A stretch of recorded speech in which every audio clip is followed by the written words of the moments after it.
আমি প্রথমে break dance দিয়ে শুরু করেছিলাম এবং আমার খুব বেশি দক্ষতাও ছিল না। সম্ভবত পুরো দলের মাঝে আমি সবচেয়ে দুর্বল ছিলাম। কেউ ভাবেনি আমি এত দূর আসব। Основного Джокера.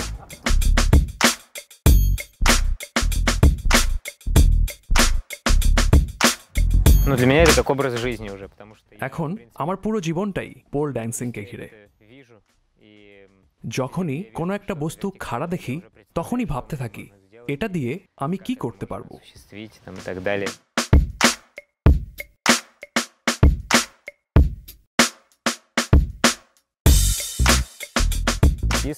আমার নিজেকে ব্যাখ্যা করার কোনো কারণ নেই। কেউ যদি আমাকে স্ট্রিপ টিজার হিসেবে তকমা দিতে চায় দিক। খুব সম্ভবত মেয়েরা এ বিষয়ে একটু বেশি সংবেদনশীল হয়, কিন্তু আমি সবসময় বলি আমার দিকে তাকাও। কোন স্ট্রিপটিজ ড্যান্সার দেখতে এমন?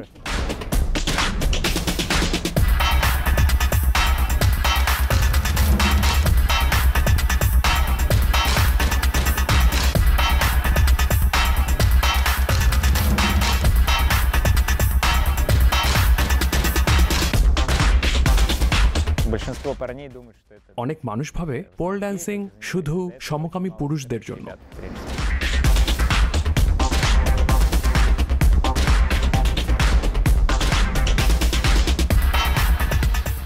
আমার মনে হয় মঞ্চে পুরুষদের দারুণ দেখায়। আমি চাই যত বেশি সম্ভব পুরুষরা পোল ড্যান্সিং এর সাথে যুক্ত হোক।